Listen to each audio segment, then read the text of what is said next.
boa noite. Bem-vindos ao Teatro Thália, onde damos hoje início à sexta temporada do Fronteiras 21, uma parceria entre a RTP e a Fundação Francisco Manuel dos Santos. Hoje falamos sobre os desafios da transição energética, um processo em que Portugal se destaca na União Europeia com metas cumpridas e com objetivos antecipados.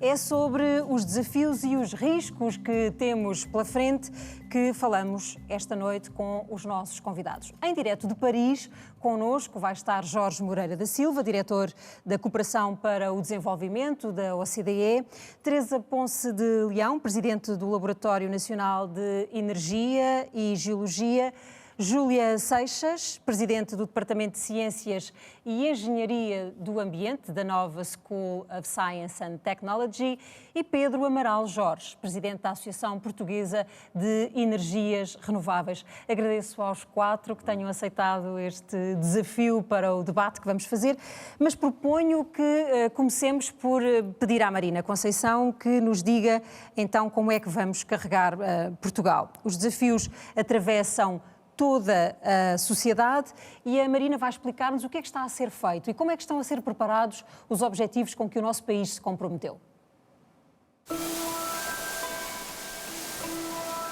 É areia, calcário e soda misturados na dose certa à temperatura de 1200 graus. O vidro precisa de altas temperaturas para se formar e moldar. 80% da energia que consumimos é gás natural e o restante é 20% é eletricidade. A portuguesa BA Glass tem 12 fábricas em 7 países europeus. Esta fábrica, na Marinha Grande, trabalha 24 horas por dia, 365 dias por ano. São feitos aqui diariamente 3 a 4 milhões de garrafas e frascos utilizados na indústria alimentar. O esforço para reduzir a pegada ecológica não é de agora. Estamos a fazer esse trabalho de converter e substituir gás natural por eletrificar mais o nosso processo. A alteração nesta fase de gás natural para a eletricidade não é uma alteração económica, porque tipicamente a eletricidade seria mais cara que o gás natural. É uma questão ambiental, de sustentabilidade. Tornar-se numa empresa mais sustentável passa por ter painéis solares para autoconsumo, mas também por outras mudanças no processo. Nós, atualmente, já temos taxas de incorporação de cerca de 40% de vidro reciclado e toda essa incorporação de vidro facilita. Vai ser preciso menos energia e ao usar menos energia estamos a fazer uma economia mais sustentável. Outras coisas que estamos a fazer no sentido da sustentabilidade é tornar as embalagens mais leves. Também é possível utilizar menos material e dessa forma também utilizar menos recursos. Aqui não há fumo a sair pela chaminé da fábrica, mas o gás natural continua a ser predominante. A indústria do vidro é só um exemplo, mas não é o único. A indústria pesa 45% do consumo total de gás em Portugal. Os outros 45% estão destinados às centrais de ciclo combinado e cogeração para produzir eletricidade. E os últimos 10% são consumo doméstico. O mundo caminha para a eletrificação. Portugal antecipou em 2 anos o calendário previsto para o fim das centrais a carvão, mas ainda vai demorar até deixar de precisar do petróleo e do gás natural. Nós importamos 70% daquilo que consumimos. Só o setor da mobilidade é responsável por 35% dos consumos. Ora, a maior parte destes consumos são consumos que estão associados à queima de combustíveis fósseis. Nós temos uma grande dependência externa, que vai durar muito tempo a resolver. Portugal não consegue ainda abrir mão daquele que é o garante do sistema elétrico, porque as barragens só produzem eletricidade quando há água, os parques eólicos só geram energia quando há vento e o fotovoltaico só produz quando há sol, ou seja, durante o dia.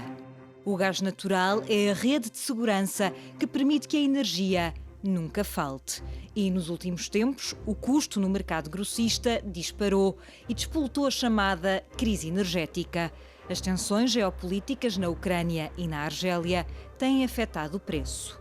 Entre 2019 e 2021, o preço do gás natural passou de 20 euros por megawatt-hora para quase 80 euros por megawatt-hora, portanto quase que quadruplicou. E a quantidade importada também subiu 262% nos últimos 10 anos. Ainda assim, é cada vez menos utilizado na produção de eletricidade. E a mudança foi astronómica. A produção hídrica aumentou 117,7%, a eólica 29% e a solar 384%. Só no ano passado, 59% do consumo de eletricidade em Portugal teve origem em fontes renováveis. Se formos comparar com aquilo que acontece em outros países europeus, nós estamos claramente na linha da frente, nesta trajetória em direção à descarbonização. Nós vamos ter alguns períodos do ano em que não vamos encontrar colocação para a energia elétrica que vai ser produzida. Em 2030, talvez antes até. E então, claro que vamos ter que adotar soluções que passam por gestão da procura, ou seja, vamos deslocar consumos para os períodos onde há maior abundância do recurso, mas também haverá outros períodos em que vamos armazenar. E é aqui que entra o hidrogênio. E outras formas de armazenamento aqui passam por produzir hidrogênio verde através da eletrólise da água, com energia renovável. Depois vamos armazenar esse hidrogênio em cavernas e Portugal tem uma característica, tem um recurso excepcional, porque é um dos poucos países da Europa onde existem cavernas para armazenamento de gases. Os planos com que Portugal está comprometido até 2030 são ambiciosos. Portugal tem como meta chegar a 2030 com as fontes renováveis a representarem 47% do consumo. Para isso, a eletricidade produzida através de fontes renováveis tem de ser pelo menos de 80%. O que quer dizer que Portugal terá de duplicar a capacidade instalada em tecnologias renováveis no espaço de 8 anos. É passar de 15,5 gigawatts para 27,5. No solar é onde há mais oportunidades. Há 170 projetos que implicam um investimento de cerca de 7 mil milhões de euros. Representam 11,8 gigawatts. A meta é multiplicar por 7 a capacidade instalada, passar de 1,8 gigawatts em 2021 para 9,3 em 2030. Na eólica, prevê-se um aumento de 5,6 gigawatts para 9,3 e na hídrica o objetivo é aumentar ligeiramente para 8,2 gigawatts. Quando passarmos 2030 e formos para 2035, 2040, nós continuamos a precisar de mais energia renovável. Onde é que vamos? Então vamos para o offshore. E então sim. Portanto, vamos precisar de caminhar para a construção de parques eólicos em alto mar e isso vai acontecer.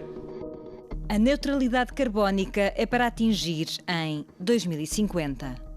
Procurar que haja um certo equilíbrio no que diz respeito à emissão dos gases de efeito de estufa. Ou seja, não é acabar, mas é que haja um equilíbrio entre aquilo que é, em que é a emissão e a captura. O que acontece é que nós vamos ter simultaneamente que organizar toda esta estratégia numa lógica mais alargada que envolve o sequestro do carbono.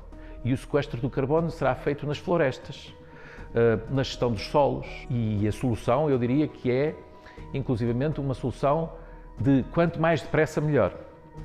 Por duas razões. Porque temos um problema ambiental que é crítico, que é dramático, e depois também, por um lado, do preço. Porque é a solução economicamente mais sustentável, é a solução economicamente mais correta. Mais sustentável e mais barata.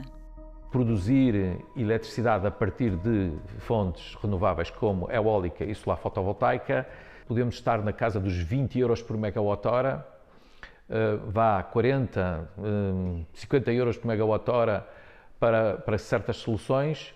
O preço do mercado grossista de produzir eletricidade a partir da queima de gás natural está nos 200 euros por megawatt-hora. E a transição energética não se cumpre sem as pessoas, sem mudar mentalidades e comportamentos. Nós temos que aumentar a eficiência energética E ser eficiente energeticamente significa não consumir, e não consumir é melhor do que ter que produzir renovável.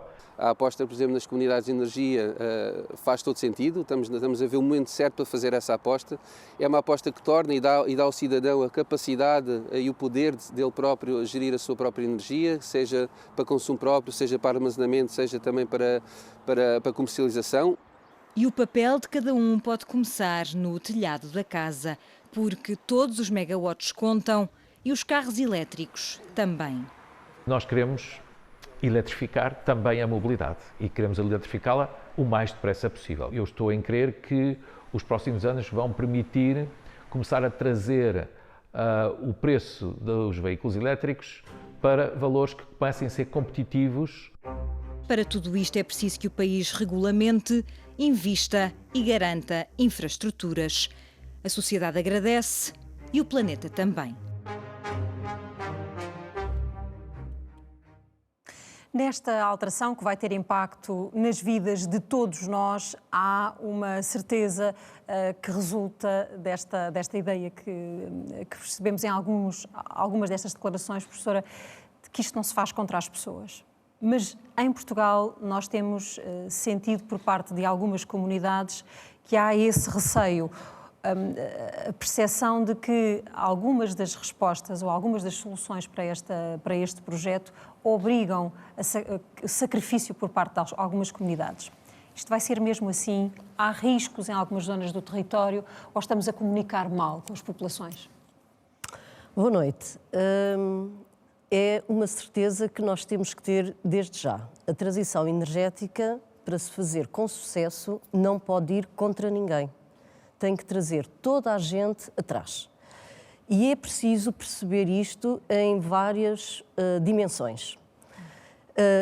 Como nós vimos na peça, nós estamos a associar bastante o termo de transição energética a novas formas de produção de energia, sobretudo renováveis, para produzir eletricidade, associada à eletrificação do consumo, não é? Temos que ter também a noção de que a transição energética é também, e eu diria em primeiro lugar, como também disse na peça o João Peças Lopes, reduzir os consumos. Reduzir os consumos sem perder conforto, sem perder o acesso ao serviço da energia. Isto significa melhor isolamento nos edifícios, com melhores níveis de conforto, significa melhor organização das cidades para reduzir a dependência do transporte naquele pêndulo diário casa-trabalho, que agora ainda por cima temos novos potenciais que a pandemia nos ensinou. E, portanto, a primeira noção que eu queria deixar aqui é que transição energética significa não apenas olhar para as renováveis, porque há a tendência de pôr aí o foco completo, mas olhar para o sistema todo, o sistema energético todo. Desde a oferta da energia até à procura, até aos equipamentos, aos comportamentos, etc. Portanto, tudo isto faz parte da transição energética. O tema que está a trazer, que referiu e que tem a ver com as pessoas, não se faz contra as pessoas, remete-nos para uma questão muito básica. Quando nós falamos em renováveis, falamos de território. Renováveis são recursos que nós temos, são recursos endógenos e os recursos existem no território.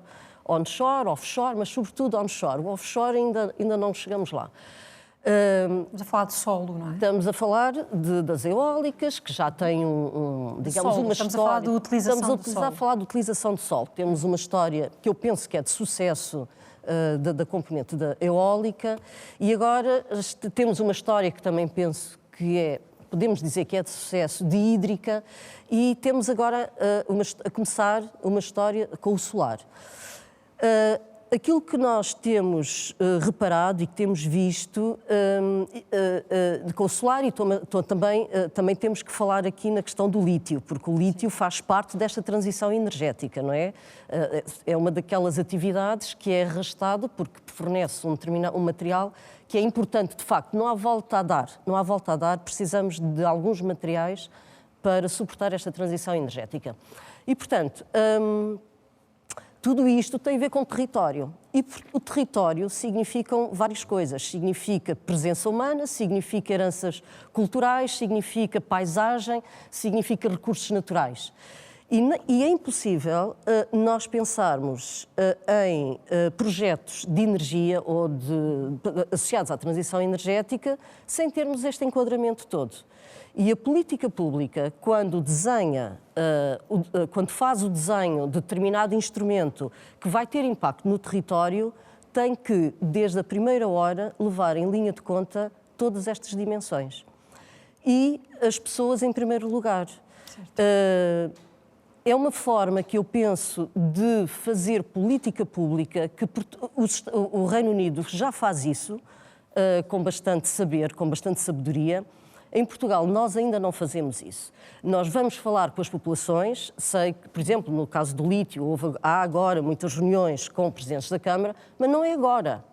Tem que ser desde a primeira hora, a partir do momento, e trazer essas pessoas para dentro da mesa onde se decide, onde se discute, para as pessoas serem protagonistas e coautoras daquilo que vai acontecer no seu território, porque aquele território é seu, ou diretamente ou indiretamente, e, portanto, não podemos ter coletes amarelos em Portugal, porque senão...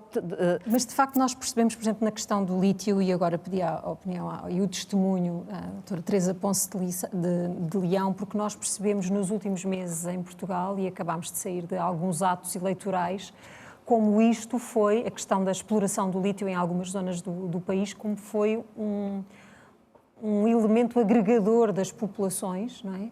Que interpelaram os poderes políticos para impedir que isso aconteça. É preciso sacrificar estas zonas? A pergunta pode fazer-se desta forma, porque é desta forma que as populações o sentem, não é? Sim. Como muito bem disse a Júlia, as populações têm que estar envolvidas no co-desenho das políticas. E de facto, houve aqui para além de uma menos boa informação junto das populações e de alguma desinformação, houve uma falta de má interpretação do que significam os projetos de lítio. De facto, os projetos de lítio, na própria legislação, as populações vão ter contrapartidas, vão ter uma melhoria da sua vida por via desses projetos. No entanto, como em termos económicos, mas eu creio em termos económicos, mas eu já lá chego.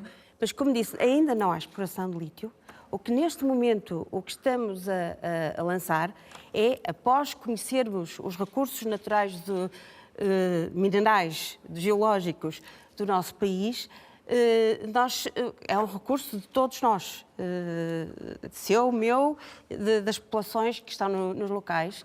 E após estamos na fase da prospecção. Temos que prospectar, portanto, neste caso, o Laboratório Nacional de Energia e Geologia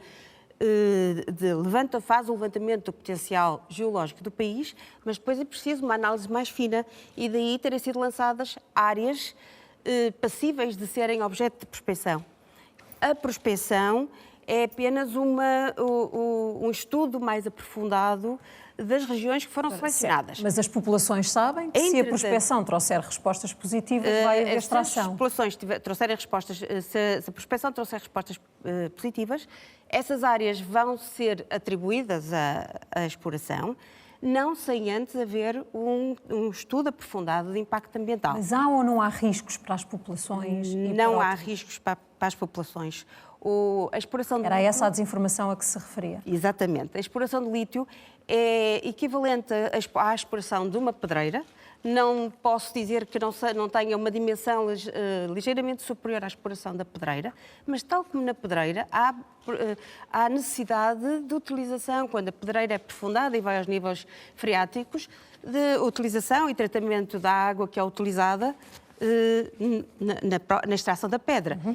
E essa água que é usada não traz qualquer risco para o ambiente. E na exploração do lítio, o processo é exatamente o mesmo. Depois tem uma fase subsequente em que se retira da encosta, se separa os concentrados do lítio da envolvente da terra, e que é um processo também ambientalmente muito pouco perturbador do ambiente local. Nessas zonas há pedreiras que são exploradas. A exploração do lítio não é diferente da exploração de uma pedreira. Pedro Amaral Jorge, o que lhe peço a si é que nos ajude a esclarecer uma outra percepção pública, que é a de que as renováveis têm um custo para a comunidade. Que impacto é que elas têm no preço da energia que nós pagamos?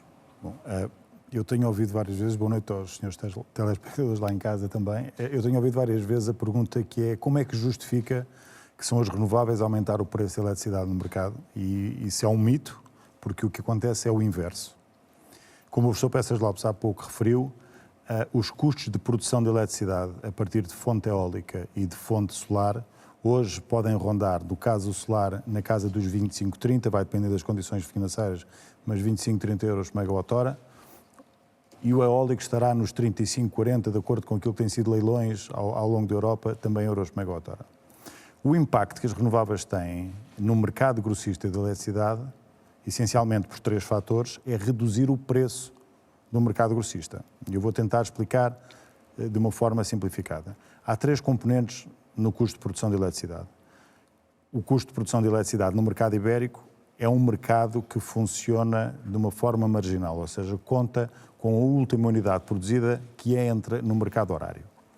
O gás natural passou, como o professor Peças Lopes disse também, no último ano, de cerca de 20 euros por megawatt-hora para 90, 100, 110. Como o mercado funciona com a incorporação de gás natural, o gás encarece o preço a cada hora do fecho da eletricidade. O que é que as renováveis permitem? Permitem reduzir ao máximo o impacto nesse preço, porque, não compram combustível, o combustível é gratuito, por enquanto sol, ar e água são gratuitos. Se nós não tivéssemos este peso das renováveis na solução final... Eu já lá vou chegar. E não temos que comprar licenças de emissão. Certo. E, portanto, como não temos que comprar licenças de emissão com as renováveis, que também subiu, e não temos que comprar gás natural, já temos grande parte dos custos variáveis que não existem. E, portanto, só temos custos fixos. Neste momento, Portugal não vai ter aumento no preço de eletricidade ao consumidor final, precisamente porque as renováveis, nomeadamente as renováveis não despacháveis, eólica e solar, estão a vender a eletricidade que produzem ao Estado, ao comercializador de último recurso, entre 75 e 90 euros por megawatt-hora, e estão a vender ao mercado grossista, que está a comprar cerca de 200, 220, 230, chegámos a ter dias de 400 euros por megawatt-hora. A diferença entre esses 75 é que os produtores vendem ao comercializador, e a diferença que o comercializador vende no mercado ibérico, podem ser 100 euros por megawatt-hora ou 200, reverte integralmente para o sistema elétrico nacional, ou seja, reverte para reduzir a tarifa de eletricidade aos consumidores finais. Portanto, a regra, desmistificando, é quanto mais renovável eu tiver no sistema, e mais horas eu funcionar com renovável, mais barato sai o preço do mercado grossista, e quando houver sobreganho, esse sobreganho é revertido para reduzir as tarifas de acesso à rede elétrica. Portanto, quando é dito que o gás natural é que está a embaratecer o preço da eletricidade, é exatamente o contrário. O que está neste momento a encarecer o preço da eletricidade é o preço do gás e o preço das licenças de emissão. E também vamos desmistificar aqui uma coisa. Têm dito, não, mas se as licenças de emissão não tivessem tão caras, então o preço da eletricidade não teria... Também é mentira, porque a proporcionalidade é entre o impacto que o gás tem na tarifa da eletricidade e o compra de licenças de emissão, o impacto é de 1 para 10. Ou seja, em 10 o gás conta 9 e a compra de licenças de emissão conta 1. Portanto, a solução é sempre aumentar a incorporação de renovável daqui a 2030. Vamos ter que resolver os sistemas de armazenamento, vamos precisar do lítio para os sistemas de armazenamento, mas isso vai gerar uma dinâmica de crescimento e desenvolvimento socioeconómico, crescimento do PIB, crescimento do aumento do número de empregos qualificados e, portanto, as renováveis têm todo este impacto e, efetivamente, reduzem o preço da tarifa da eletricidade ao consumidor final. Muito bem, esclarecidos aqui, engenheiro Jorge Moreira da Silva, muito boa noite. É possível este processo ser inclusivo? Este processo não pode deixar de ser inclusivo, Ana Lourenço. Nós não podemos criar uma querela entre a sustentabilidade, a competitividade e o bem-estar social. Nós precisamos de uma solução que seja de desenvolvimento sustentável, na medida em que o combate às alterações climáticas tem de estar também associado ao combate às desigualdades e ao fomento do crescimento económico. Ora, nós desta vez não temos nenhuma razão para hesitar. Nós sabemos que a política energética tem 3 dimensões: uma dimensão de segurança de abastecimento, uma dimensão de competitividade e uma dimensão de sustentabilidade. Durante muitos anos, direi mesmo durante décadas, assistimos a uma certa tensão ou até incompatibilidade entre proteção ambiental e competitividade económica. Neste contexto, num contexto do Acordo de Paris, num contexto de revolução energética, num contexto de mudança climática acelerada e de insegurança energética, desde logo o que está a acontecer na fronteira da Rússia com a Ucrânia, nós sabemos que uma aposta nas energias renováveis é a melhor solução para a segurança energética, para sermos menos dependentes de combustíveis fósseis, que são mais voláteis, mais suscetíveis de serem impactados por questões geopolíticas. É uma solução que é a melhor do ponto de vista económico, porque hoje a produção com energias renováveis é a mais barata de todas as formas de produção de energia, e em terceiro lugar é o mais competitivo, também em termos de criação de postos de trabalho e de emprego, e finalmente é fundamental para o combate às alterações climáticas. Nós não podemos olhar para o tema das alterações climáticas de uma forma complacente. Nós temos um problema de velocidade. Eu trabalho, como a Ana sabe, há muitos anos no tema das alterações climáticas. Fui há mais de 20 anos o autor do Sistema Europeu de Comércio de Emissões, fui relator do Parlamento Europeu para estas áreas e vejo com muita satisfação que, passados 20 anos, este é um tema absolutamente consensual no contexto da sociedade civil, das empresas, da academia, do setor financeiro, mas temos um problema de velocidade. Não basta ir na direção certa, temos um problema de velocidade. E o tempo está a esgotar-se. Os nossos filhos e os nossos netos não nos vão perdoar se nós tivermos algum tipo de hesitação. E hoje os números são muito crus e eu não posso deixar de partilhar 2 ou 3 números para que os nossos telespectadores percebam a dificuldade onde estamos. O Acordo de Paris apontava para a necessidade de limitarmos o aumento da temperatura a 1,5 graus face ao período pré-industrial. Hoje já estamos quase num 1,5 graus, já ultrapassamos 1,2 graus, e aquilo que nos dizem os cientistas é que, se olharmos para aquilo que os países levaram para Paris e que levaram agora para Glasgow, não teremos um aumento da temperatura limitado a 1,5 graus, mas um aumento de 2,7 graus. Portanto, Paris não cumpre Paris. E precisamos de fazer o que é necessário nesta década. Não é apenas com neutralidade carbónica para 2050. Depois temos um outro problema que tem a ver com as desigualdades em termos globais. Eu trabalho nessa área, como a Ana sabe, sou responsável na OCDE pela área da cooperação para o desenvolvimento, do apoio que os países ricos conferem aos países mais pobres. Ora, nós temos uma enorme injustiça no tema das alterações climáticas. Os países mais pobres não são os mais responsáveis pelas emissões, não têm um legado histórico nesta caminhada inexorável para a mudança climática, mas vão ser os mais impactados. Este é o grande azar da mudança climática. São os mais sofrem com as consequências do aquecimento. 85% dos pobres vivem nos 21 países mais ameaçados pela mudança climática. Ora, coloquem-se, por favor, eu peço aos nossos telespectadores para que se coloquem, por favor, no papel de um cidadão que vive num país africano muito pobre e que percebe que não tem acesso à eletricidade. Nós temos 1.000 milhões de pessoas no mundo que não têm acesso à eletricidade. Que com esta pandemia, mais 150 milhões de pessoas foram atiradas para a pobreza extrema, em cima dos 1.000 milhões que já existiam. E agora vamos-lhes dizer que têm que reduzir as emissões, fazendo aquilo que nós não fizemos durante muitos anos, e que têm que fazer isso rapidamente sem o nosso apoio. Isso é impossível. 2/3 do investimento que é necessário para travarmos a mudança climática tem de ser realizado nos países do Sul.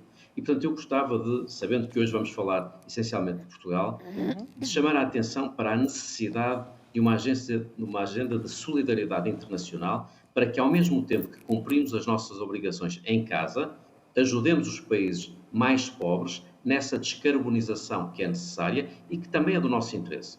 Se nós não ajudarmos os países mais pobres, que serão responsáveis por 90% do aumento das emissões na próxima década. Se não os ajudarmos a reduzir as emissões, e para isso eles precisam de, só na área da energia, de $1 trilhão, portanto $1 bilhão por ano para a energia limpa. Se nós não fizermos isso, se os não ajudarmos, em termos práticos, podemos dizer adeus a 1,5 graus, porque mesmo que nós travemos tudo no norte, não conseguiremos enfrentar as consequências da mudança climática se não ajudarmos os países no sul. Esta lógica da solidariedade é também necessária aplicá-la no contexto nacional. Nós vamos ter vencedores e vencidos. Não vale a pena termos dúvidas quanto a isso. Em média isto vai correr bem. Vamos ter um aumento do PIB em 4% até 2030. Vamos ter 380 milhões de novos postos de trabalho. A economia verde vai gerar um dividendo. Mas isto é a média. Na média vai correr tudo bem. Mas se olharmos depois em detalhe, vamos ter pessoas que vão ficar para trás. Vamos ter empresas que vão ser consideradas obsoletas. E, portanto, nós temos que conseguir, ao mesmo tempo que carregamos no acelerador para a descarbonização, para a ambição no combate às alterações climáticas, temos que garantir que ninguém fica para trás e, portanto, temos que ter políticas industriais, políticas de solidariedade social que apoiem aqueles que estão em setores que estão datados, que estão ultrapassados e que têm que ser reconvertidos para outra atividade industrial. Como foi dito por outros colegas de painel, nós temos de garantir que o dividendo é um dividendo ambiental, mas é também um dividendo social e um dividendo económico. Eu já vos vou pedir imediatamente a seguir que falemos concretamente sobre o caso de Portugal, mas deixem-me acrescentar uma opinião a esta nossa conversa, que é a de Lars Montelius, que é o diretor do Laboratório Ibérico de Nanotecnologia. Ora, ele, em conversa com a jornalista Joana Machado, afirmou que a Europa deve aproveitar este momento para aprofundar a cooperação entre os países. Quanto a Portugal, ele considera que este é um processo que abre um caminho de oportunidades. Boa noite. Lars Montelius é diretor-geral do Laboratório Ibérico Internacional de Nanotecnologia. É professor na Universidade de Lund, na Suécia, e é também presidente do grupo de trabalho da Nano Futures, uma iniciativa europeia para o desenvolvimento sustentável através das nanotecnologias. Hello, Lars. Thank you for joining us. Hello. Lars, how can countries like Portugal, with important natural resources in renewable energies, catch up with the technological evolution necessary in this new paradigm? I think Portugal has a lot of possibilities to do that. As you say, I mean, there are natural resources available. I mean, lithium has been around and discussed for some time, but there are also other possibilities for a country like Portugal. I mean, Portugal is a rather small country, just like Sweden. And by moving together, we can actually create much more than moving alone. And I think we are already putting efforts into take a bigger leading role in the European ecosystem. How can we transform this resource advantage into social evolution, such as job creation and education? I think the possibilities to actually make really innovations will create new jobs and new factories and new possibilities to do refining, of course, the materials, but also to make battery packs, make batteries, etc. Not only specialized jobs. No. I think it has a lot of possibilities here with a lot of, I would say, new jobs that we don't even know about, right, that we need in the future. Do you believe that a real commitment to renewable energy and its necessary technology can make countries like Portugal a more interesting destination from a foreign investment standpoint? I'm sure about that. So I think I think we need to look in a broader perspective than just one single country, so to say. I think it's the cohesion in Europe that is important. And for some things, we'll go to Portugal, other things will go to Spain and France, etc., etc. But it's the concerted actions that are important. With renewable energies, there may be a competitive advantage for countries that were out of the game in the energy market, such as Portugal and Sweden. Can we talk in the future about a change in geopolitics in Europe? I think so. I mean, the renewables energies is a very, very big card or important card to play. I think these renewables makes interest for countries like Portugal and Sweden, as you mentioned, to be interesting. And there are so many things you can do. But do you believe it will change power centers, relocate them? I think so. It will change within Europe, I think. But I don't like to see it as a power centers. I would like to see it as really working together. And I think the unification of Europe, this is the big chance in the green digital transition to actually make that, let's call it unification, even stronger than it has already been. And there will be a geopolitical kind of change, because nowadays, up to before the pandemics, principally China was the factor of the world, and most goods were produced there, and it was not sustainable. So we should produce many goods in Europe, but it's not about copying what has been produced up till now and then move it to Europe. It's to make innovations and make new things. And here we have a big chance in Europe to go with this sustainability marking. Let's call it like a sustainability index, because we have the movement of taking care about Earth. Talking about the Earth and the environment, with increasing pressure in search for raw materials, questions arise regarding environmental impacts. Portugal has important lithium reserves, as you said, but in some places, populations are contesting this exploitation. What is the way forward?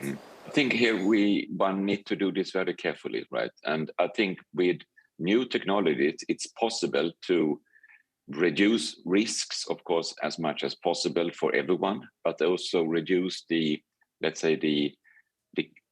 contamination or the collateral problems that may arise from mining, but to do that in a really environmental friendly way and take care about everything in a very well controlled way. Of course, this is easy to talk about and it may be more difficult in practice, but I think we need to put all our efforts into securing that we will not make things that are not sustainable for the future. We need to balance these things, right? Lars, thank you so much for this interview. Thank you.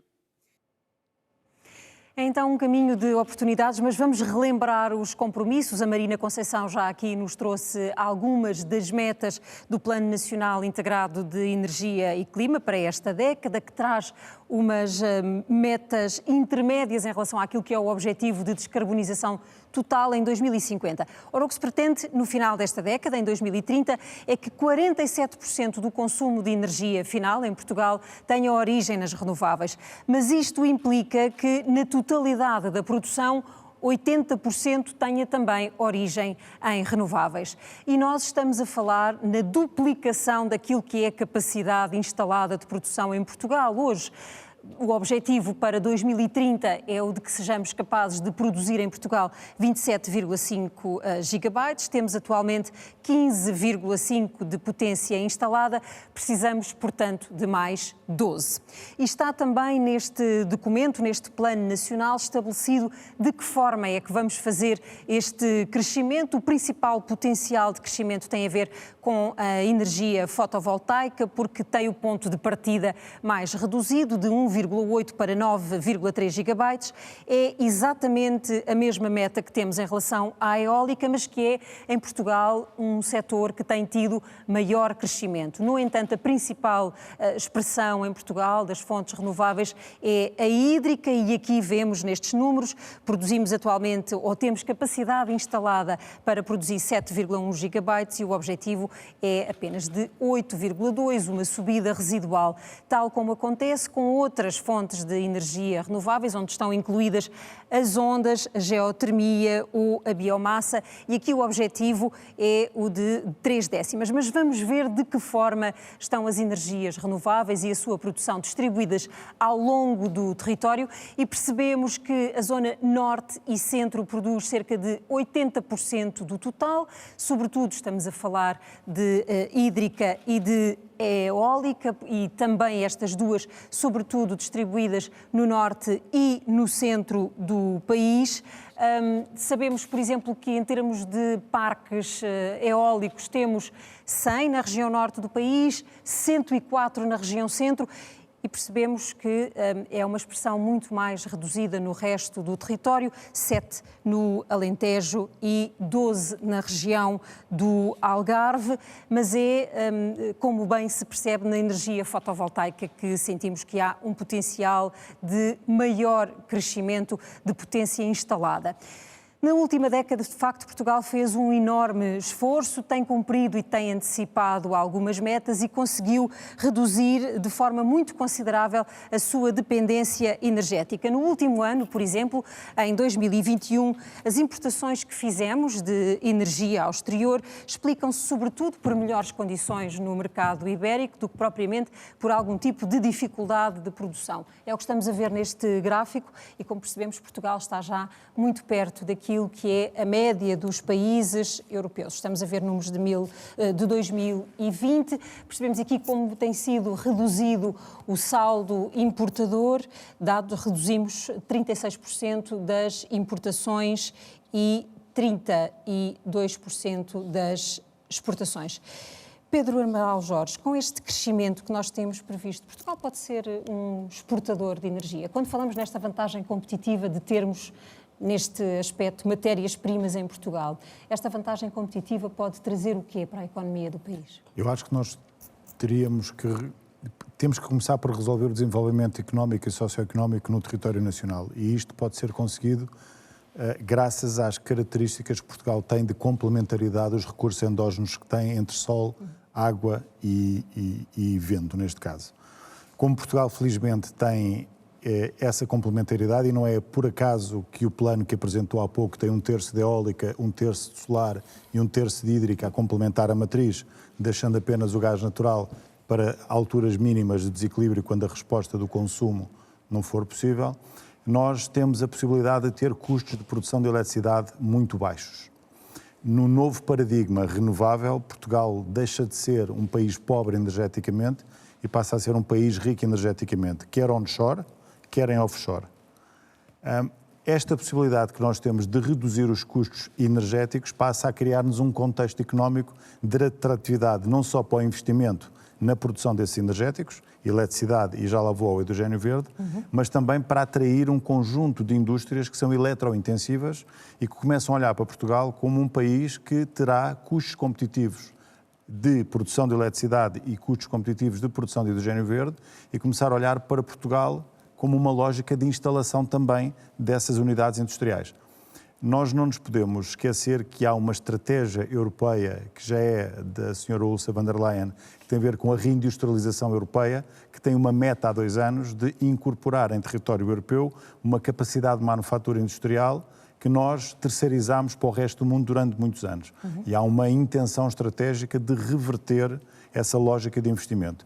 E, portanto, com tudo isto, significa que grande parte do investimento em bens e em serviços passará muito por ser feito em espaço europeu. Ora, os países que melhor se posicionem do ponto de vista da competitividade dos seus custos energéticos, obviamente sempre com as pessoas no centro da transição energética, mais facilmente atrairá investimento. E o que Portugal precisa, como nós sabemos, entre o rácio da dívida pública que temos e a baixa, vamos chamar, distribuição de massa salarial, é que a economia cresça para que Portugal volte a ter uma trajetória que acompanhe o crescimento de grande parte dos países, nomeadamente o leste europeu.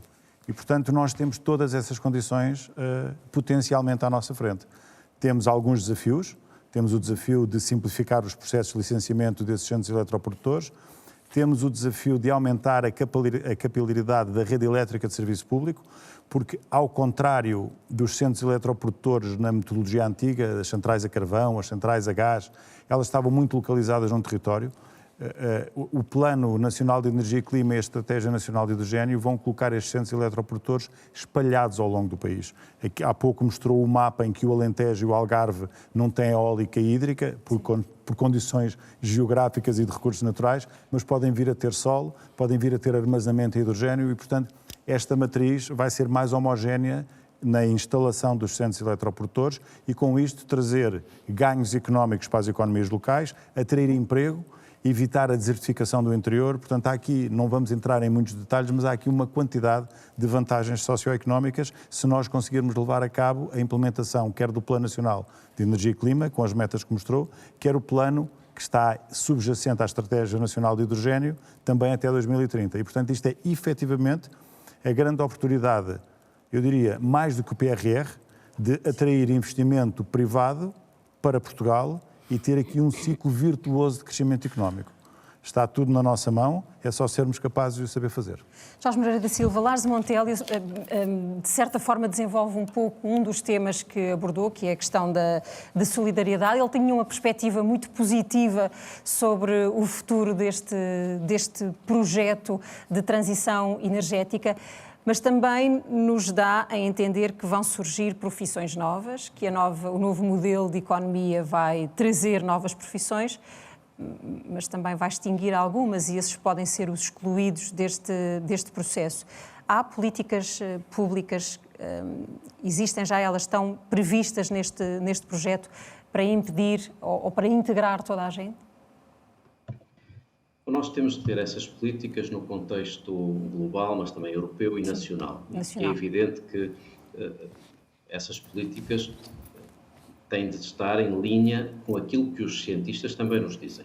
Portanto, eu direi que o pano de fundo que depois deve informar e informar as políticas de clima e de energia tem de estar baseadas em factos, em evidência e não naquilo que nos é mais conveniente. E nós sabemos que há uma dificuldade, que é compatibilizar os ciclos políticos e a necessidade dos políticos serem eleitos com a tomada de decisões que nem sempre é a mais popular ou a mais conveniente do ponto de vista eleitoral. E essa é uma das tragédias ligadas à mudança climática. Em termos práticos, nós sabemos que aquilo que fizermos hoje terá um benefício, no essencial, para os nossos filhos e para os nossos netos. Ora, aquilo que os cientistas nos dizem é que se quisermos ter a mínima chance de atingir o objetivo de limitar o aumento da temperatura a 1,5 graus, temos uma janela que é cada vez mais curta e isso passa por concretizar algumas decisões que sejam capazes de, até 2030, travarmos qualquer nova produção a partir de combustíveis fósseis, travar de imediato a construção de novas centrais a carvão, quadruplicar a produção de energias renováveis, aumentar a 4% ao ano a eficiência energética, aumentar 18 vezes a produção de veículos elétricos e no final do dia teremos, com este menu, até 2030, um aumento do PIB em 4%. E depois sabemos que para o resto que é necessário até atingir a neutralidade carbónica em 2050,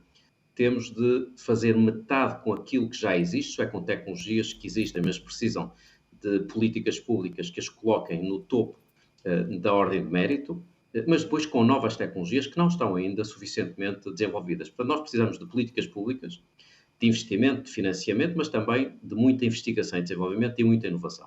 Onde é que entra aqui a dimensão social? Que era isso que a Ana me estava a perguntar. Nós temos de ser capazes de compatibilizar esta revolução energética, eu insisto no termo revolução, porque é mais do que uma transição, com a capacidade de ter custos que sejam comportáveis para a sociedade. E há escolhas que é necessário realizar. Eu recordo-me quando exerci as funções no governo, que conseguimos cortar 4 mil milhões nas rendas excessivas da energia e, ao mesmo tempo, aumentar a produção de energias renováveis em 2.600 megawatts, portanto, mostrando que é possível compatibilizar.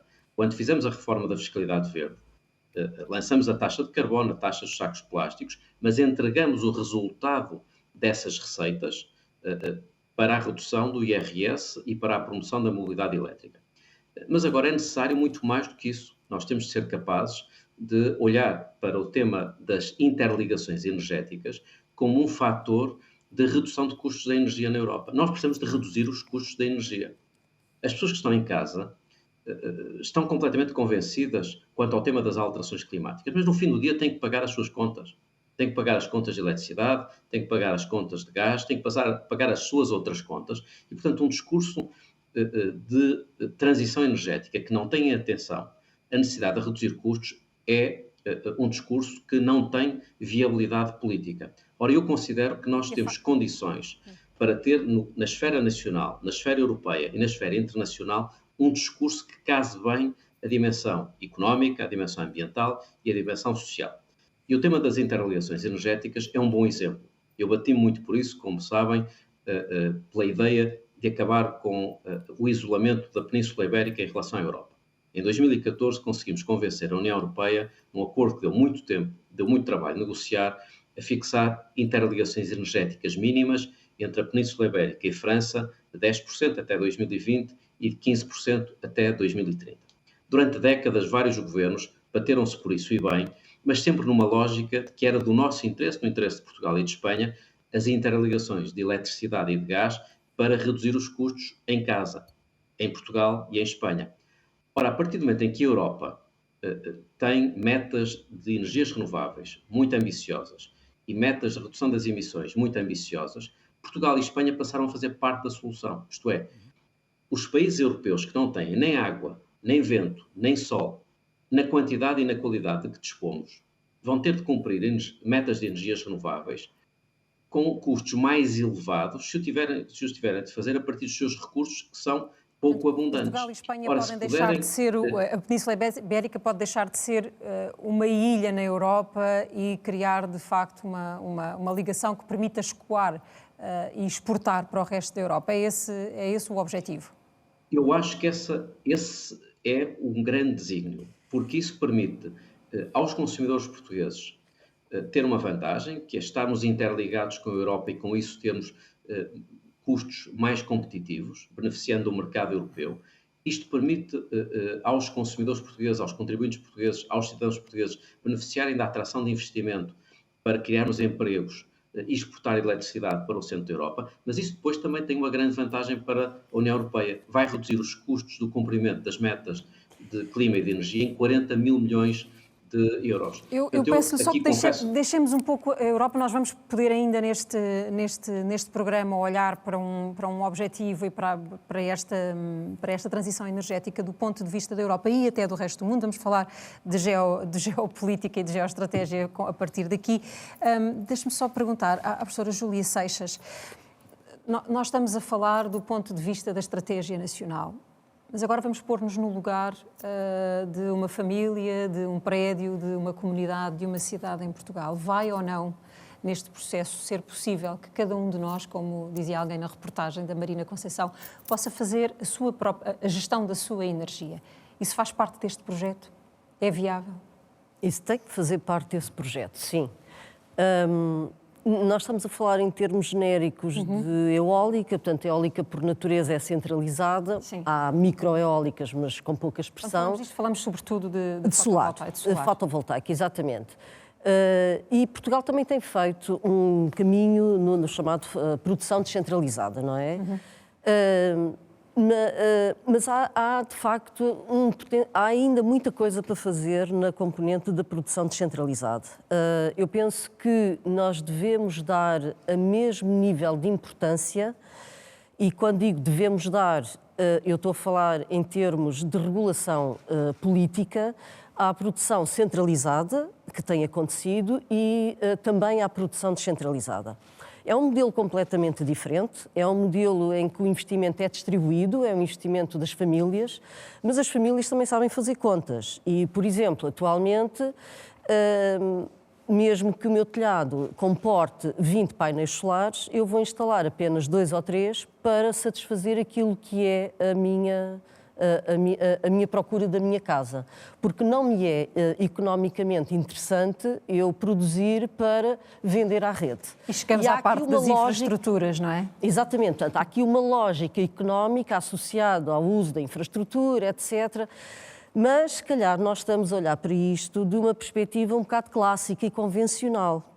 Eu penso que está por fazer, em Portugal, um estudo que permita perceber de forma integrada o valor de 1 kWh entregue, produzido em minha casa, portanto, pelas famílias, comparativamente àquilo que é o valor, não estou a falar só do custo, só do preço, àquilo que é o valor de 1 kWh entregue por um megaparque solar, por exemplo, aqueles que estão a ser instalados agora no Alentejo. Está por fazer essa análise, porque há vários fatores... Mas a percepção atualmente é de que a produção centralizada é mais eficiente ou mais barata?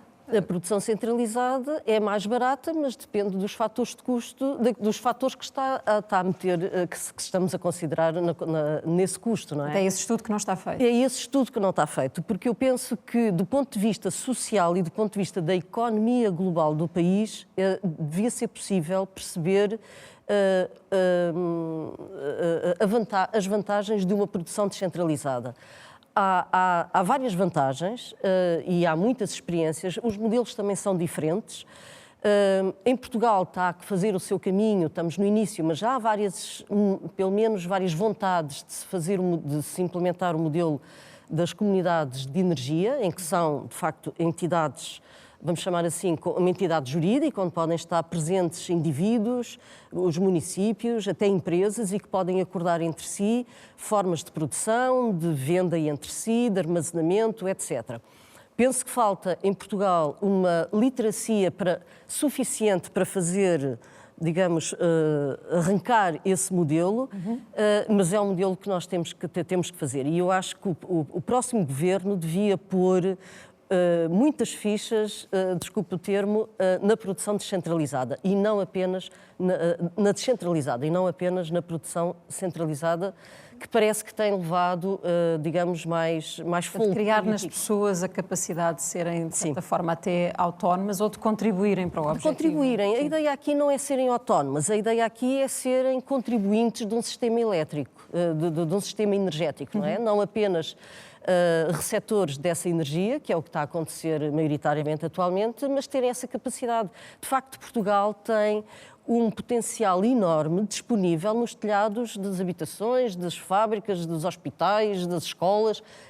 Há uma área enorme que nós podemos utilizar. E, de facto, temos tecnologia para o fazer e temos inteligência na rede de distribuição para otimizar toda essa... Temos tecnologia com preços comercialmente interessantes ou ainda a precisar de apoio do Estado, por exemplo? Eu penso que neste momento o preço é bastante interessante, quer dizer, o preço da produção fotovoltaica neste momento é baixo comparativamente a qualquer outro e a tendência é para ser cada vez menor, para ainda descer mais um pouco.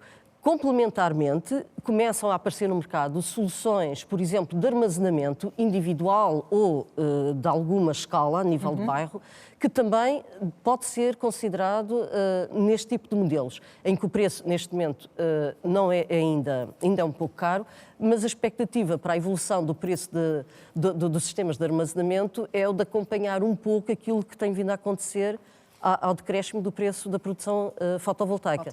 Mas há outros modelos. Portanto, eu acho que nós temos um potencial enorme, nós temos, e a verdade vê-se, quer dizer, quando há possibilidade, e, por exemplo, o PRR tem essa possibilidade, é uma das medidas que as famílias mais submetem propostas para receberem, digamos, uma contraparte de financiamento. Mas existe essa vontade. A mim o que me mete que me deixa um pouco desanimada é essas famílias que estão a fazer esse esforço para colocar 2 painéis ou 3 painéis quando têm telhados para colocar 20. E estamos a perder essa oportunidade, eu acho. Teresa Ponce de Leão, temos de falar da Estratégia Nacional do Hidrogénio. Ela é uma componente determinante deste objetivo e da arquitetura desta transição. Que vantagens tem Portugal? Portugal tem as vantagens que acabamos que temos estado a ver ao longo deste programa, porque tem muito potencial de energia renovável, tem vento, tem sol, tem água e tem, como vimos, almeja em ter 80% de potência instalada renovável em 2030. O que se passa é que, apesar de ser possível trazer inteligência ao sistema, e o sistema está preparado, aliás, o novo decreto-lei do Sistema Elétrico Nacional traz muitas oportunidades de flexibilização do sistema, de flexibilização da rede, ainda há variabilidade da produção renovável. E há outras condições, como por exemplo as climatérias, que trazem incerteza ao sistema.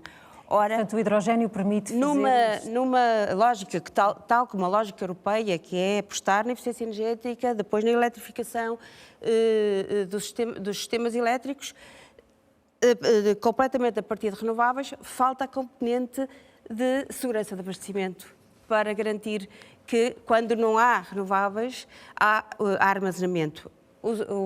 Ainda as baterias ainda estão relativamente longe de poderem assegurar essa segurança de abastecimento, e o vetor energético hidrogênio é facilmente armazenável, como vimos. O Peças Lopes falou das cavernas de gás do Carriço, que podem servir, neste momento servem para armazenar gás, podem no futuro servir para armazenar hidrogênio. Também as condutas do hidrogênio funcionam como armazenamento dinâmico, e há outras formas de o armazenar. E aí, como nós temos um potencial eólico fundamentalmente solar, um potencial renovável fundamentalmente solar, mas também eólico de baixo preço, como acabamos de ver, é viável produzir hidrogênio a partir desse potencial solar utilizando eletrolisadores. Mas não é a única via.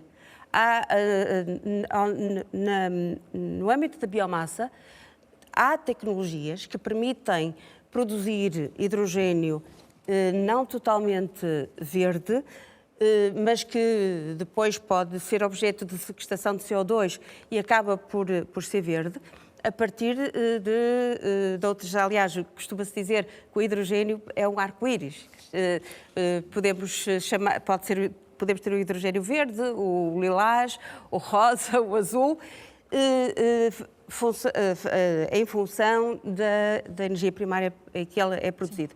E esse hidrogênio é muito importante também para descarbonizar setores de difícil descarbonização, como sejam os setores dos transportes, o setor marítimo, o setor da aviação e a indústria fortemente consumidora. Para o sistema, para servir de backup ao sistema, a eletrólise, de facto, é a solução mais interessante, tendo em conta que já há tecnologias para utilizar a água não potável para a produção desse hidrogênio. Nós temos conhecimento, os cientistas têm conhecimento e têm desenvolvido projetos que permitem utilizar as águas residuais das hectares e também a água a água do mar para a produção desse hidrogênio. Pedro, tinha-me dito há pouco, já íamos falar sobre a Estratégia Nacional do Hidrogênio, que perguntei que papel deve ter o Estado na instalação desta rede. Deixe-me só deixar aqui duas notas que eu acho que são importantes relativamente ao que disse a professora Júlia e a professora Teresa Ponce Leão. O próprio Plano Nacional de Energia e Clima já tem uma dotação de 2 gigawatts naquilo que é dedicado à produção descentralizada. E eu acho que o que vai determinar se isso vai ser pouco ou vai ser muito ou vamos ultrapassar essa meta é exatamente a eficiência energética associada aos sistemas de autoconsumo e a capacidade desses sistemas poderem ser instalados perto das unidades de consumo, ou seja, eu produzo eletricidade perto onde eu vou consumir. E, portanto, esse desígnio já existe, há legislação já no novo enquadramento do decreto-lei, o novo decreto-lei para o setor elétrico também, que já determina e já cria condições legislativas para que isso possa acontecer. E, portanto, eu acho que nós temos esse caminho, tanto que, por exemplo, em sede da APREN, nós acabámos por fazer uma fusão recentemente em que trouxemos também a produção distribuída para dentro da associação, exatamente porque isto tem tudo a ver com produzir eletricidade ou produzir energia térmica da forma mais competitiva, mais barata e mais eficiente possível. Mas podendo depois, ao nível do autoconsumo, podendo vender o excedente? A eletricidade vai estar limitada porque eu quando vou vender, eu tenho uma cota de venda do autoconsumo que é determinada anualmente, mas o mercado pode evoluir para haver venda livre, mas eu não posso obrigar um consumidor a comprar eletricidade que sai mais cara do que pode sair das unidades de produção centralizada de larga escala que asseguram a segurança de abastecimento. E, portanto, o mercado vai funcionar numa lógica de quantidade de preço. Outra coisa que eu não concordo com a professora Teresa Ponce Leão, ela já sabe a minha opinião, é que eu acho que Portugal a solução em relação ao hidrogênio é verde. E é fácil perceber porque é que é verde. O trio ou o tripé que nós temos entre a eólica eólica, solar, hídrica não conta para esta equação, e o offshore. vai permitir-nos a gente aumentar o que é a carga base do sistema elétrico e sempre que houver excesso de produção face àquilo que é o consumo em determinados momentos do tempo, eu vou poder gerar um valor económico a esse, entre aspas, desperdício da eletricidade e passa a ser a produção de um gás renovável. Há toda uma linha... O excesso de energia renovável, que é... Não, quando eu digo excesso, não é excesso, é na produção.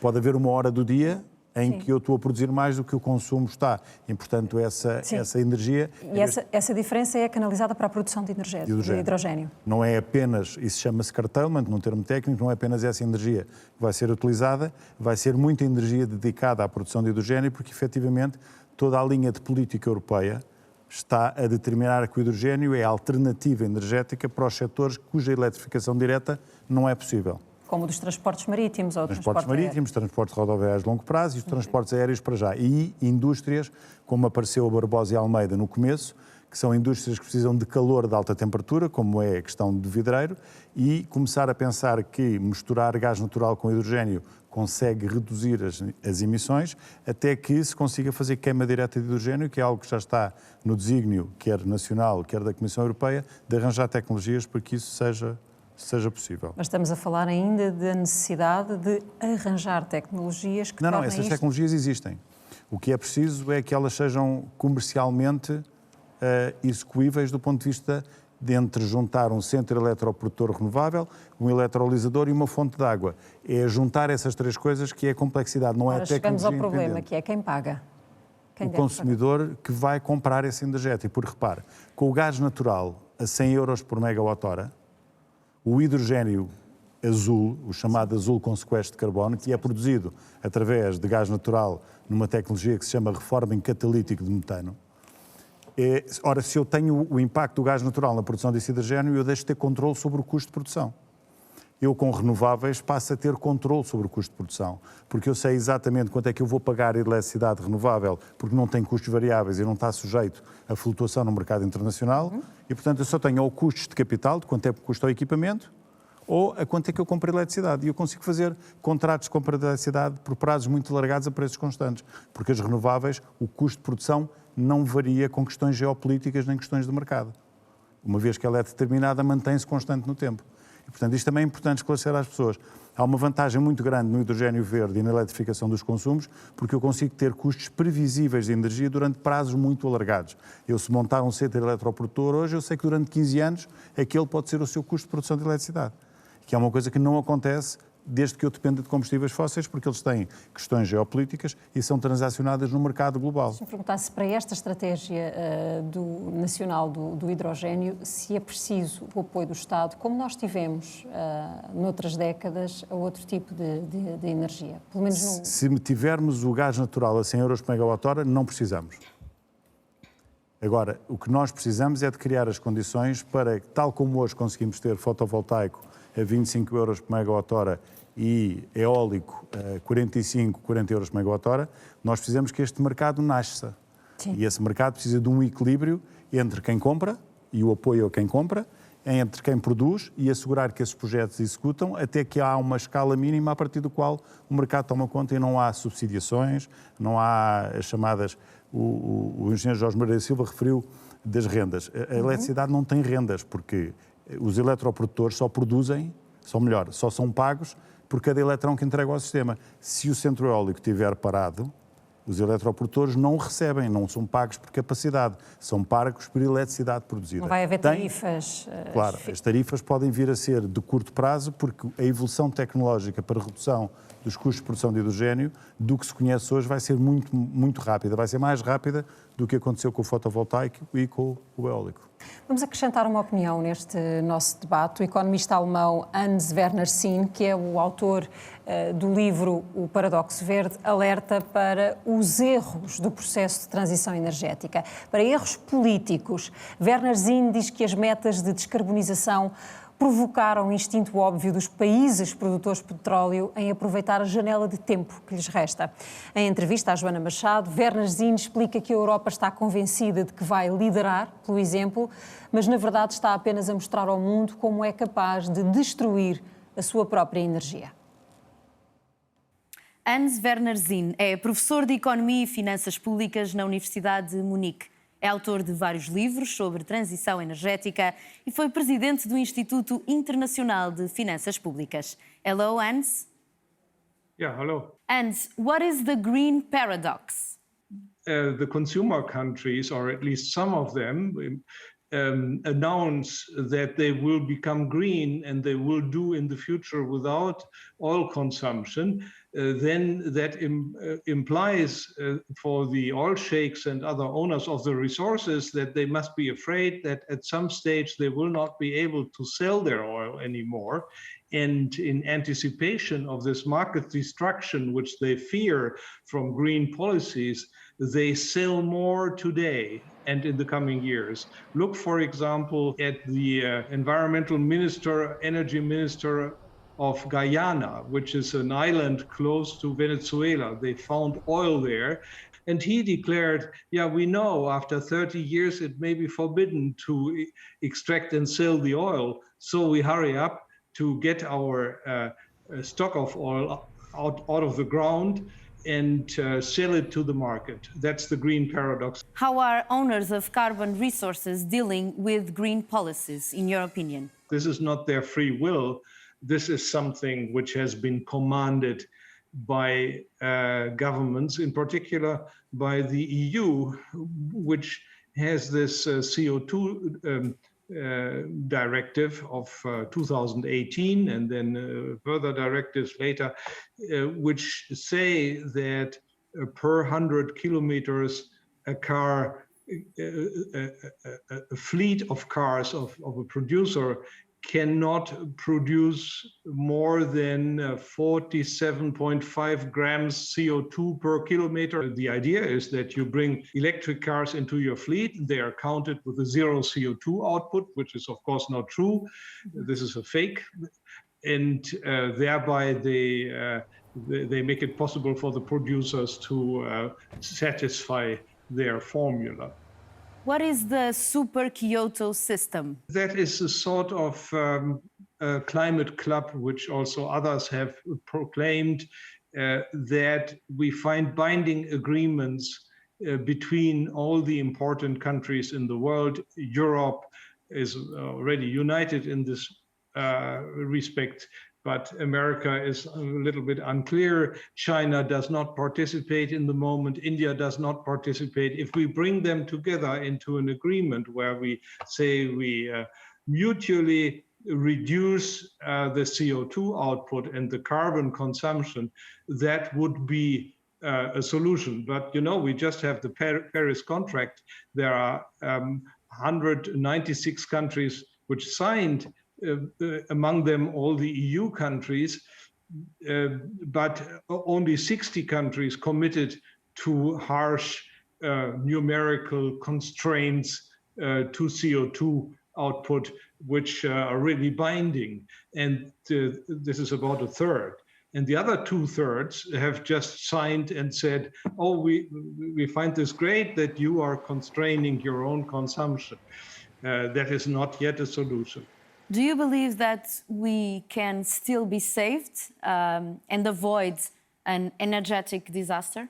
Some Europeans say, you know, we show the world that our green energy works and that we are more competitive, and then they will follow our example. This is simply not true. We show the world how we can destroy our industries and give an example which is terrifying, and they will not participate. That is not the way it works. The only way it works is we have to work on a new Paris kind of agreement. And thank you so much for your time. You're welcome. Jorge Moreira da Silva, que grau de risco corremos de que o Sr. Werner Zinn tenha razão?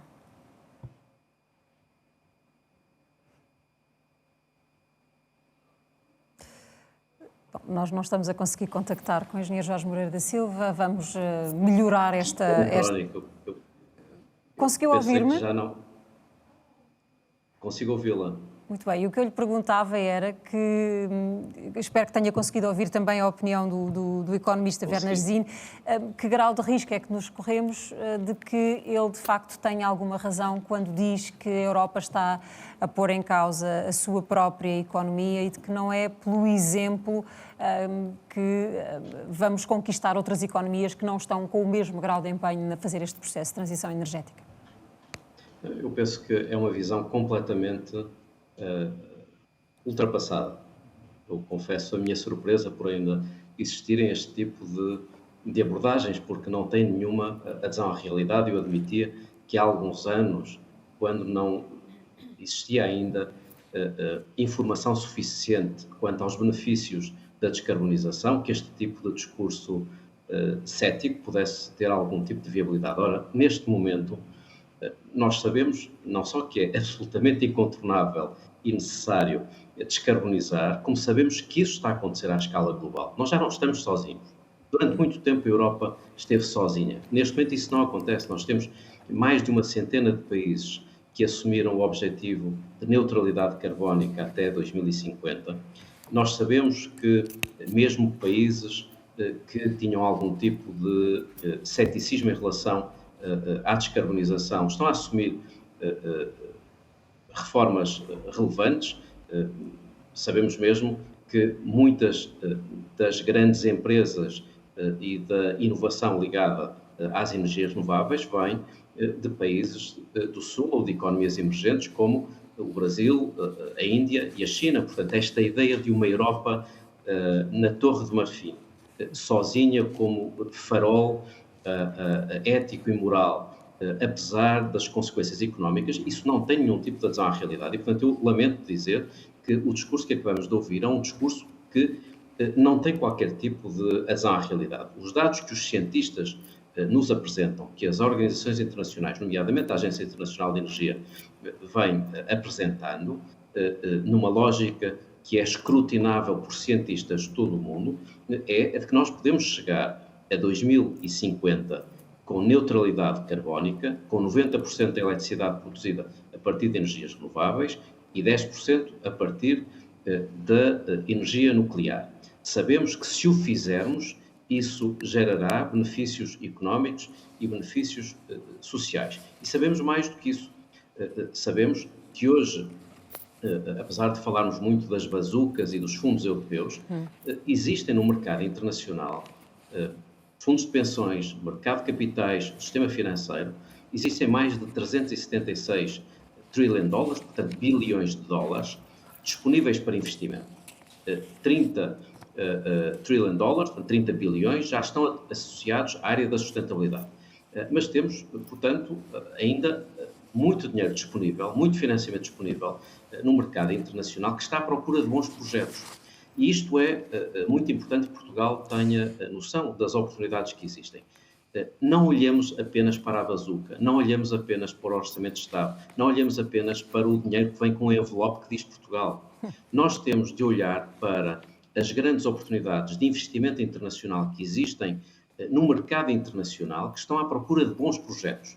E Portugal tem que aparecer neste contexto como um país que é um laboratório vivo na área da energia. E não é apenas na produção de energias renováveis, tem que ser também na produção descentralizada, tem de ser também na mobilidade elétrica, na mobilidade sustentável. Jorge Moreira da Silva, deixa-me acrescentar aqui um outro tema, porque, como sempre no Fronteiras 21, nós convidamos os espectadores a dirigirem-vos perguntas. E há um tema que aparece recorrentemente nestas perguntas e que tem a ver com a energia nuclear. E, portanto, eu não vou insistir na análise à opinião do Sr. Werner Zinn, porque fui percebendo pelas vossas reações que não terão uma opinião muito diferente de Jorge Moreira da Silva, mas deixem-me trazer aqui uma pergunta do João Monteiro e faço-lhe a si, Pedro, que tem a ver com a aposta que a Europa está a fazer em novas formas de energia nuclear. É uma aposta financeira, é um tremendo esforço. E a pergunta é, porquê é que Portugal não segue um caminho parecido? Porquê é que a energia nuclear não é uma solução para nós? Então, primeiro, o que a Europa concedeu foi que a energia nuclear pudesse passar no crivo da taxonomia que não vou entrar no detalhe, mas é como se fosse elegível para ser financiável, de forma, entre aspas, verde. Como se fez com o hidrogênio, aliás. Se nós andamos preocupados com a ocupação do território com painéis fotovoltaicos, eu imagino qual é que é a preocupação da ocupação no território com centrais nucleares, com reatores e do ponto de vista da segurança, do ponto de vista do licenciamento, da segurança da operação, da gestão toda dos resíduos nucleares. E, portanto, eu não acho que um país como Portugal, com a riqueza de recursos renováveis que tem, tenha qualquer necessidade de ter nuclear. Isto estamos a falar no nível ambiental, no nível social e no nível da ocupação do território. Mas há outra questão que é importante perceber-se. Primeiro, a eletricidade renovável, ou vamos ao contrário do multiplicador, produzir eletricidade nuclear custa 6 vezes mais do que produzir a partir de fotovoltaico e 4 vezes mais do que produzir a partir de eólico. Esses dados estão publicados na fonte do Lazar, da Irena, esses dados são públicos. Eu não consigo entender a insistência numa tecnologia que nós já conhecemos, que parece que de repente o nuclear passou a ser uma caldeira que eu vou instalar lá em casa, ou um cilindro elétrico que é fácil de instalar, quando tem toda a complexidade de montagem, de operação, tem um problema de mineração, que é preciso obter o recurso. Esse recurso não está na atmosfera e chove, é preciso obtê-lo. Portanto, eu não consigo entender da cadeia de valor completa, desde criar o reator, minerar o urânio, obter, gerir, operar, e ainda ter que fazer a gestão dos resíduos nucleares. E um detalhe que é importante as pessoas perceberem. As centrais todas que existem em França... O racional não tem a ver nem com o ambiente, nem tem a ver com o quê? Tem a ver com a economia, com a ocupação do território, tem a ver com o ambiente, com a questão da gestão dos resíduos tóxicos, radioativos, mas há uma questão ainda mais importante, é que no mercado... Porquê é que acha que esta discussão está a existir no centro da Europa? Está a haver investimento neste tipo de energia? Não, está a haver uma tentativa da França para salvar uma companhia chamada Eletricidade de França, EDF, que tem um parque megalómano de centrais nucleares, de empurrar uma agenda que interessa à França. Por isso é que a Alemanha não entrou no nuclear e disse que não queria. Portanto, não é unânime na Europa este assunto, está longe de ser unânime. E eu acho que um país então como Portugal, com hídrica, eólica, solar e poder utilizar o offshore, pensar sequer em nuclear não faz sentido económico, ambiental, social nem de ocupação do território. Teresa Poncelet, a sua opinião sobre este tema também? Perfeitamente de acordo com o Pedro. Eu fiquei espantada quando na taxonomia europeia foi introduzido como projetos verdes o nuclear e o gás natural. Eu no gás natural percebo, porque precisamos do gás natural para a transição. É uma transição. Enquanto não tivemos um pleno de hidrogênio, o gás natural não podemos dispensá-lo para a tal flexibilidade do sistema. Agora, o nuclear para mim também é uma perplexidade. O nuclear, fissão.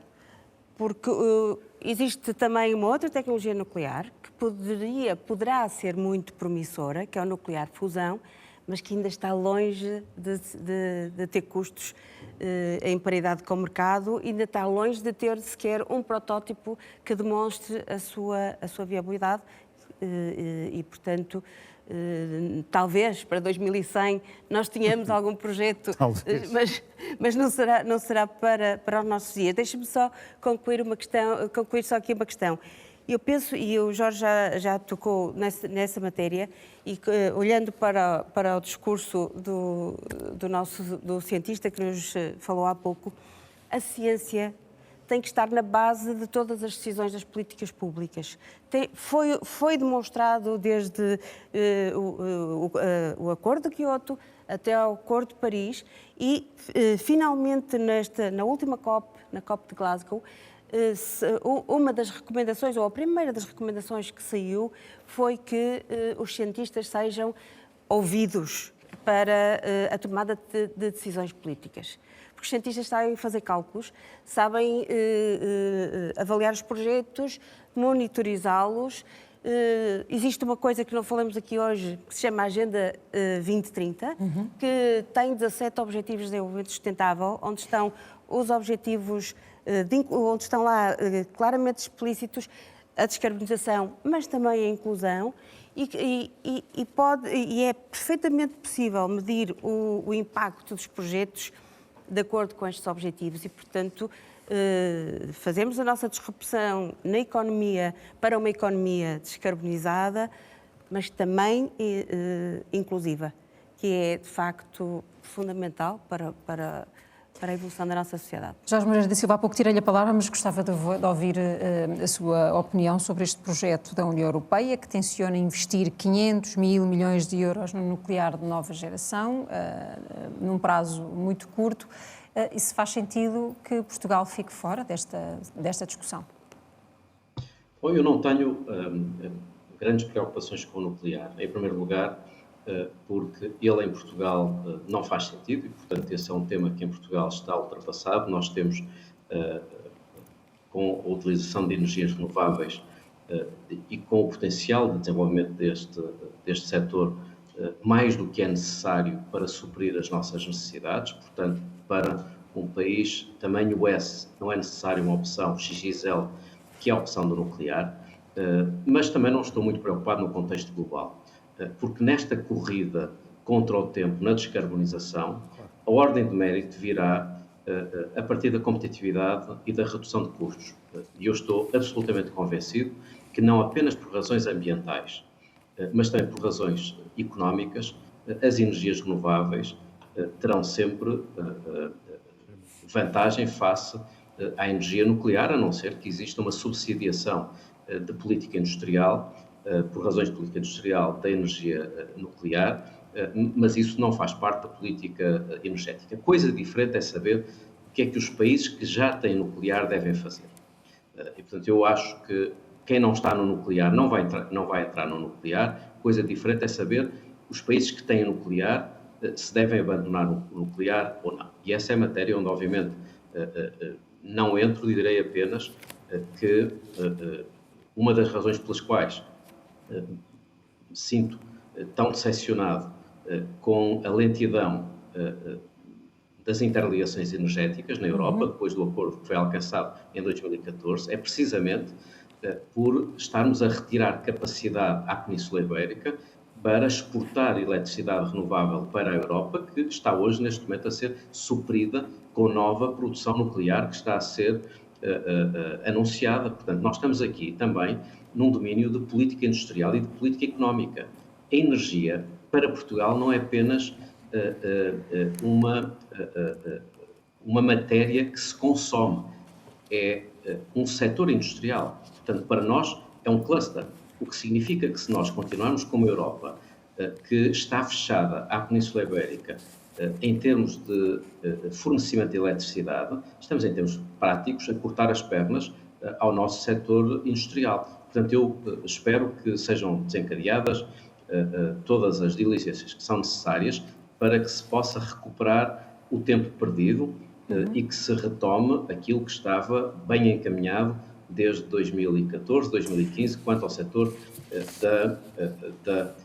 das interligações. Há aqui uma dimensão, para concluir, se me permite, Ana, que não tem sido muito referido, mas que é importante, que é o mercado global de carbono.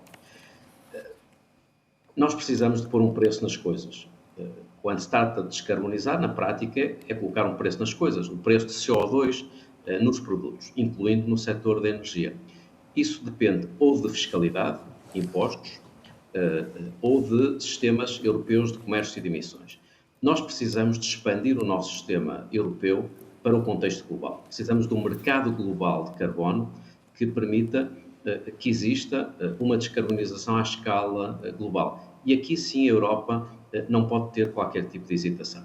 Estão neste momento em curso iniciativas no âmbito da Comissão Europeia para alargar o sistema de comércio de emissões aos transportes marítimos, para alargar também à fileira de fornecimento de combustíveis para o setor dos transportes rodoviários.